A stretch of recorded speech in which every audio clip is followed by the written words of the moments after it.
Hello. Today I thought I'd do something slightly different, so I'm taking a look at a gin. And the gin I have here is a classic. It's Bombay Sapphire.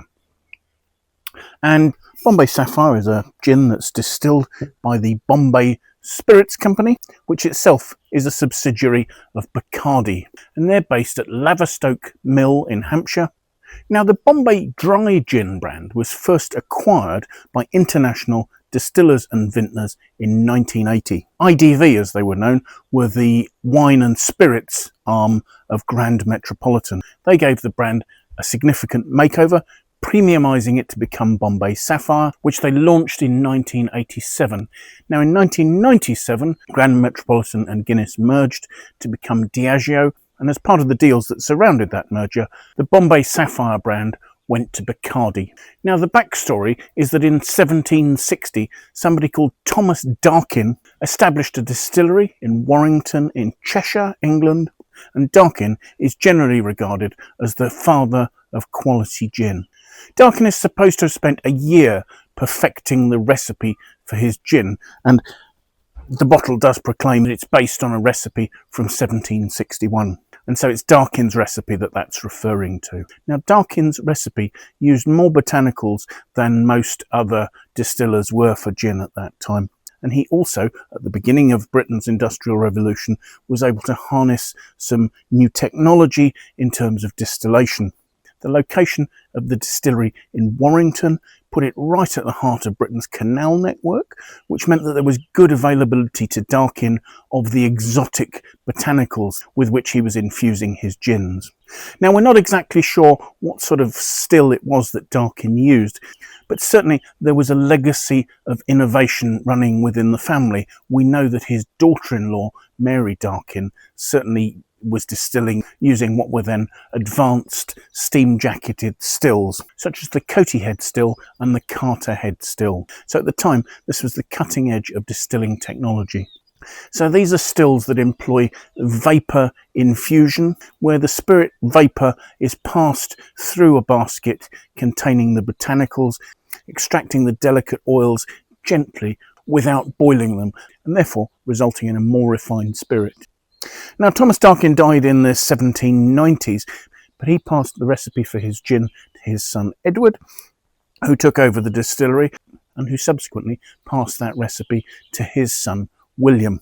Now, when William passed in the 1860s, ownership of the distillery passed to Edward Greenall, a member of a prominent brewing family from Lancashire. Not surprisingly, he renamed the distillery J&G Greenall of Warrington. The transformation into what became known as Bombay gin occurred in the 1950s, when a New York lawyer called Alan Subin began trying to introduce British gin culture into the American market. And Subin collaborated with Greenall's on the basis that they make it on Dakin's recipe. He was very particular that he wanted a gin that was distilled from grain and not from molasses, as some others were. And Subin was looking to conjure up the luxury that was perceived of the British Raj in India in the 1920s. Thus, he marketed the product as Bombay gin, despite it having no connection with either Bombay or even India itself. And this exotic branding proved successful, with Bombay Dry Gin quickly becoming a hit in the US. By 1970, they were selling 100,000 cases a year. So it was in 1980 that the brand was acquired by IDV, who saw the potential to develop it into a premium gin. And they collaborated with somebody called Michel Roux, and it was Roux who was the marketing genius behind the astronomical growth at that stage of Absolut Vodka. And they worked to transform Bombay Dry Gin into something more premium and more refined. So they tasked Greenall's head distiller, Ian Hamilton, with enhancing Thomas Dakin's original recipe. After experimentation with a number of different options, he added 2 additional botanicals to the 8 that Dakin had used, cubeb berries and grains of paradise, which added an extra depth and complexity to the style of the gin. Now, the rebranded gin was named Bombay Sapphire, the inspiration for that name coming from a violet blue sapphire, the Star of Bombay, that had been mined in Ceylon, or Sri Lanka as it is now, back in the 1930s. And this fabulous 182 carat stone had been given to the actress Mary Pickford by her husband Douglas Fairbanks Sr. And evidently today it's now actually on show in the Smithsonian Institute. Now the brand adopted a striking blue bottle, which was sort of square in cross-section and had a picture of Queen Victoria on the front. The brand's imagery clearly harks back to Britain's colonial heritage in India. The packaging became instantly recognisable, and when Bombay Sapphire launched in 1987, it did a lot to redefine the gin market, earning its premium placing on retailers' shelves. Now, as I've said, the gin derives its flavours from botanicals that are infused in a vaporized spirit. There are 10 botanicals going into the recipe for Bombay Sapphire. These are almonds, lemon peel, liquorice, juniper berries of course, orris root, angelica, coriander, cassia, cubeb and grains of paradise. So a neutral alcohol is vaporized 3 times in a Carterhead still, and the alcohol vapours are passed through mesh baskets containing the different botanicals to infuse those vapours with their aromatic oils. And this approach is believed to give the gin a lighter, more floral style than those that are produced in copper pot stills. Now, Bombay Sapphire is labelled as a London dry gin. Legally, that's a definition of its production method rather than any definition of its origin. So London dry gins are known for their crisp flavours. They have to be made with spirits that have originally been neutral. They will have a strong presence of juniper, and once the botanicals have been infused, you may not add any other flavours or aromas to the gin. Subsequent to distillation, because the spirit will come off the still probably somewhere above 60% alcohol, it is then reduced in strength by the addition of water. So they'll use pure water from Llynn Vyrnwy in Powys in Wales, and for this particular version of the gin, that is watered down to 40%. You will see it bottled at 47% alcohol in duty-free shops. Now, up until 2013, Bombay Sapphire gin was produced and bottled by J&G Greenall at their distillery in Warrington in Cheshire. However, in 2013, Bacardi opened a dedicated distillery in Laverstoke, Hampshire, where they'd repurposed an old mill and went on to build a visitor centre as well. As part of the transfer of distilling, actually 2 of the stills were brought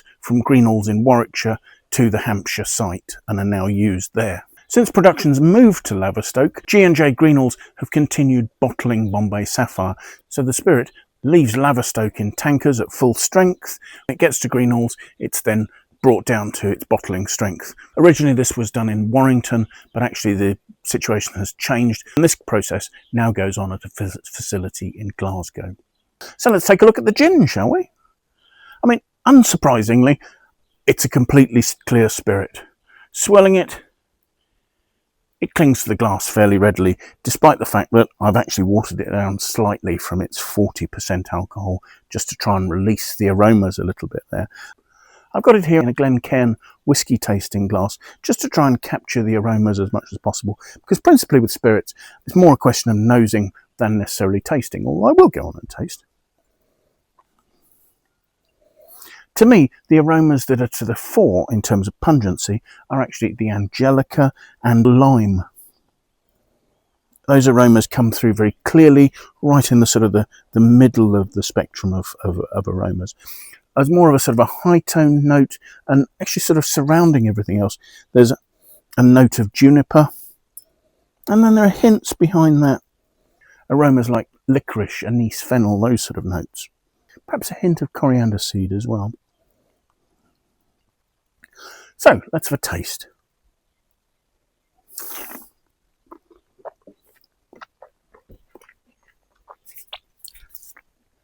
The palate has a relatively spirity nature. Initially, I'm seeing what were the most prominent aromas. There's that note of lime, particularly lime peel, mellowed by a touch of angelica.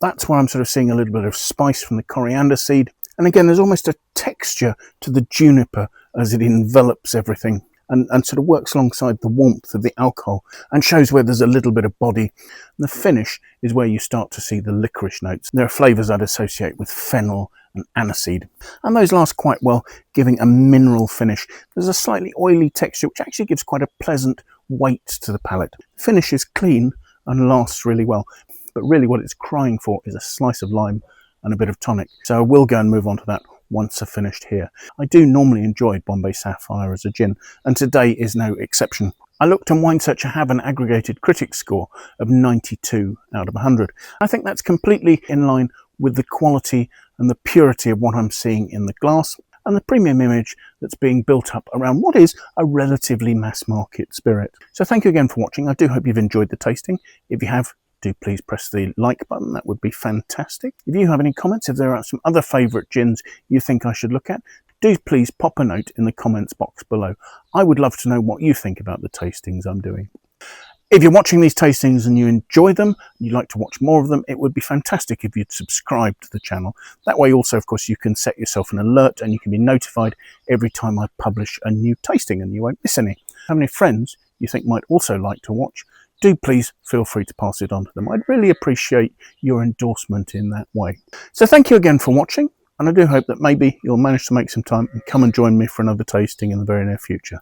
Till then, bye for now.